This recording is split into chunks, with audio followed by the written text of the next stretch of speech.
2026. je godina. Vještačka inteligencija nam piše kodove, generiše videe iz teksta, šaljemo ljude na Mars, a mi na Balkanu i širom svijeta se svađamo i dalje oko jedne te iste stvari.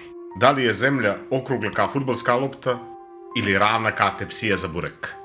I nemojte da mislite da je ovo neka marginalna priča. Milioni ljudi širom svijeta danas, više nego ikad prije, čvrsto vjeruju da nas NASA, vlade i naučnici vjekovima lažu. Da je sve što smo učili u školi jedna velika, pažljivo orkestrirana iluzija.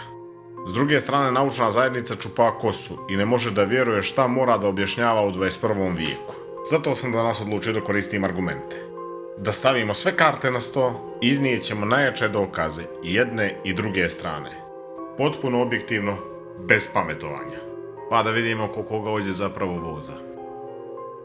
Započnimo sa argumentima onih koji zastupaju teoriju ravne zemlje. I da se razumijemo, njihov osnovni argument uopšte nije glup. Zove se ono što rođenim očima vidim. Kad staneš na obalu i pogledaš pučinu, sve je ravno, nema krivine, nema zakrivljenosti. Gdje god da odeš, na planinu, u avion, horizont je uvijek pravo u ravni tvojih očiju. Drugi, još jači argument za njih je voda.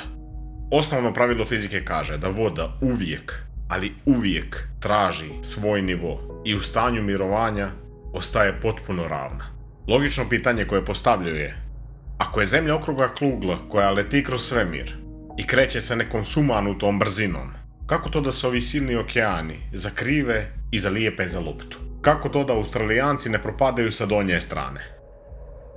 A kad smo kod donje strane, prema modelu ravne zemlje, ono što mi zovemo južni pol zapravo ne postoji. Antarktik nije kontinent na dnu planete. To je gigantski ledeni zid, visok desetine metara, koji okružuje čitavu našu ravnu ploču i sprečava da ovi naši okeani isteku u neku prazninu. Tvrde da je čuveni ugovor o Antarktiku iz 1959. godine zapravo donesen da bi vojska spriječila obične ljude da pođu tamo i vide ivicu svijeta svojim očima. Ravnozemljaši zapravo izvode i eksperimente. Čuveni Biddeford level.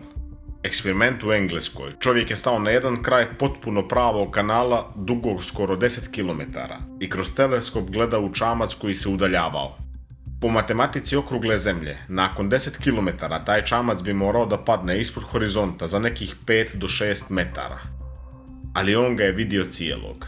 Danas to rade sa modernim laserima preko jezera. Usmjere laser, on prođe 20 km po površini vode i pogodi metu na istoj visini. Na kugli, kažu oni, to bi bilo apsolutno nemoguće.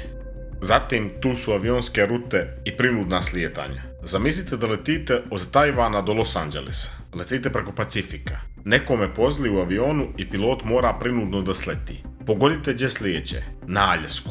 Ako uzmete globus, Aljaska je bogu iza Traegera. Ogromno skretanje sa rute. Ali ako taj let nacrtate na mapu ravne zemlje, Aljaska se nalazi tačno na pravoj liniji između Tajvana i LA-a. Zbog ovakvih stvari, ljudima krene ozbiljno da se muti u glavu. A šta je sa slikama iz svemira? Tu dolazimo do NASA. Za ravnozemljaše NASA je najveći hollywoodski studio na planeti. Slijetanje na mjesec je snimano u pustinji. Sateliti ne postoje, internet radi putem podvodnih kablova, a slika zemlje? Čisti Photoshop.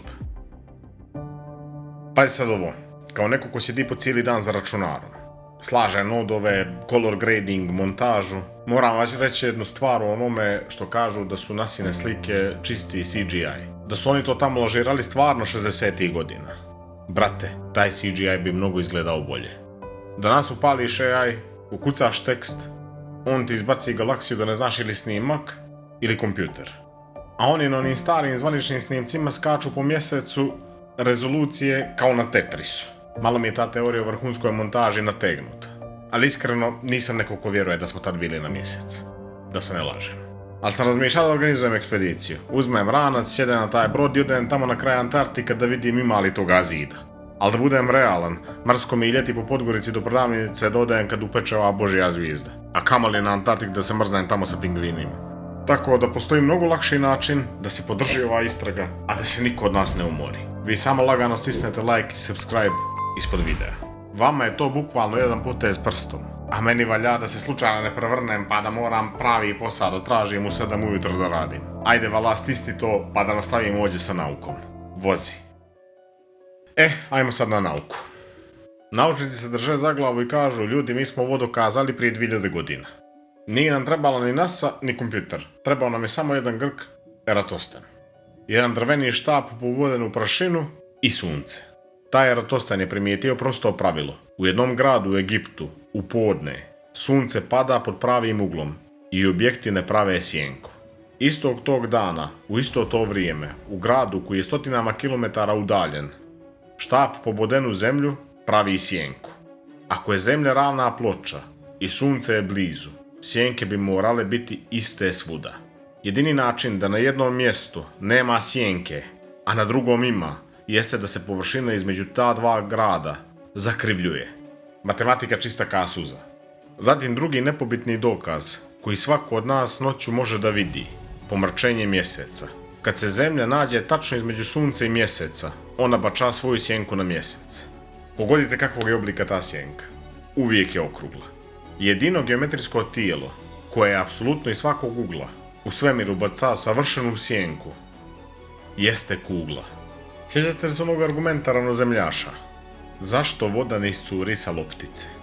Naučni odgovor staje u jednu riječ. Gravitacija. Sila koja sve vuče ka centru mase. Zbog nje okeani formiraju sferu. Zbog gravitacije su nam sve planete okrugle, sve zvijezde okrugle, svi mjeseci okrugli. Ili je po teoretičarima zavjere sve u čitavom jebenom svemiru okruglo. Samo smo mi neki specijalni frizbi. Ako sumnjate u to, pogledajte zvijezde. Da smo na ravnoj ploči, svi na planeti bi noću gledali iste zvijezde. Ali mi na sjevernoj hemisferi gledamo zvijezde koje kruže oko sjevernjače. Ljudi u Australiji vide potpuno druge zvijezde koje kruže oko druge tačke. Sigma Octantis. A tek Korilosov efekat. Zemlja se vrti brzinom od skoro 1600 km/h na ekvatoru. Uragani se na sjeveru vrte u jednom pravcu. Na jugu u suprotnom. Vojni snajperisti koji pucaju na ogromne daljine bukvalno moraju kalkulaciju da ubače to okretanje zemlje. Inače bi promašili metu. Ali prava misterija u ovom videu uopšte nije oblik zemlje. Prava misterija je zašto milioni i dalje vjeruju u ovo. I tu dolazimo do pravog krivca. Algoritam. Algoritam ne zna šta je istina.